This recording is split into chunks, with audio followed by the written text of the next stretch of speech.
பரிசுத்த நாமத்துக்கு ஸ்தோத்திரம். என்னையும் சாட்சியான இருந்தது.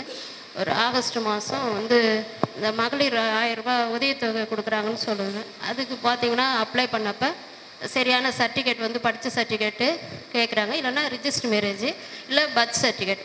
நாம் பிறந்த நாளில் பர்த் சர்டிஃபிகேட் எல்லாம் வீட்டில் சும்மா ஜாதகம் மாதிரி எங்கள் அப்பா, அதனால் அந்த சர்டிஃபிகேட்டும் கிடையாது.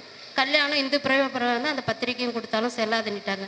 ஸ்கூல் சர்டிஃபிகேட் போனால் எரிஞ்சு போய், அதுக்காக எங்கள் வீட்டுக்காரை விட்டுட்டு நான் படித்த ஸ்கூலுக்கு போய் கேட்க சொல்ல எரிஞ்சிடுச்சுமா, அதெல்லாம் எதுவுமே இல்லை அப்படின்னு சொல்லிட்டாங்க.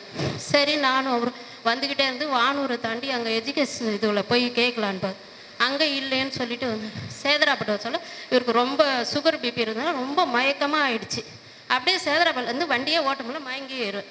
சரி, நம்ம அக்கா வீட்டுக்காரருக்கு ஃபோன் பண்ணுறேன், நம்ம வண்டி இங்கே விட்டுட்டு போயிடலாம் பஸ்ஸில். வேணாம் சொல்லிட்டு அந்த மயக்கத்தில் நான் என்ன பண்ணிட்டேன், ஏசப்பா இவர் சொன்னாலும் கேட்க மாட்டேன்றாரு, ஆனாலும் நீங்கள் தான் என்னோட கூட வர போகிறீங்க, இந்த நிலைமையிலும் என்னை இட்டும் போக உங்களால் தான் முடியும் சொல்லிட்டு அவர் அப்படியே கண்ணெல்லாம் மறைக்குதுன்றாரு வண்டி ஓட்டிக்கின்னு. கர்த்தாவே நான் உண்மை நம்புறேன், நான் அன்னி பாஷை பேசிக்கின்னு அவர் கூட என்னையும் உட்கார வச்சுக்கிட்டாரு. அப்படியே பேசிட்டு வீட்டு வந்து ஆண்டவர் சேர்த்தார். மதியம் நல்லா நைட்டு ஒரு பாத்ரூம் போக திரும்ப அந்த மயக்கம் வந்து அப்படியே பாத்ரூம் விழுந்துட்டார். விழுந்த உடனே கதவு உடஞ்சிது, ஆனால் அவருக்கு ஒரு அடியும் படலை. கர்த்தர் அவரை பாதுகாத்து வழி நடத்தினார். அதற்காக கோடான கோடி ஸ்தோத்திரத்தை தெரிவிக்கிறேன். அதோட பிள்ளைக்கு இப்போது 2 வாரத்துக்கு முன்னே எக்ஸாம் +2 அதை எழுத போகிற அன்னைக்கு நான் நல்லா படிச்சிருந்தான். காலையில் எக்ஸாம் போகணும். பார்த்தீங்கன்னா நைட்டு எப்படி தான் ஒரு இரும்பல் வந்ததுன்னே தெரியல. பிள்ளை ஒரு கண்ணு கூட அசையவே இல்லை, தூங்கவே இல்லை.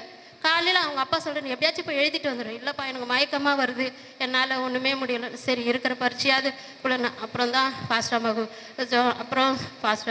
அப்புறம் கூப்பிட்டு நான் ஹாஸ்பிட்டல் போல் விசுவாசமாக சரி வீட்டில் நாட்டு வந்துடுறேன். ஆனால் ஒரு தகப்ப மாதிரி எனக்கு தாய் தகவம் இறந்து 20 வருஷத்துக்கு மேலே ஆயிடுச்சு.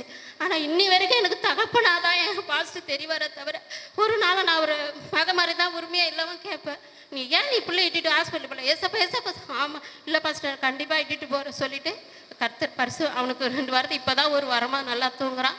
கர்த்தர் பரிசுத்த நாமத்துக்கு ஸ்தோத்திரம். Very good, very